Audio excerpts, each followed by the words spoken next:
What can you learn about a bird from the shape of its wings? The shape of a bird's wing can tell us how it flies. Four main types of wings are commonly distinguished.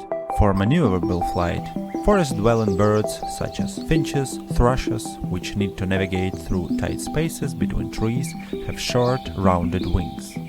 For fast flight, the fastest flyers, falcons, swifts and ducks have narrow, pointed wings.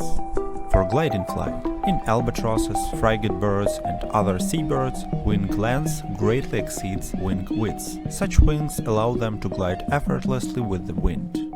For soaring flight, long, rectangular wings with slotted tips enable hawks, vultures and storks to soar almost motionlessly in rising air currents.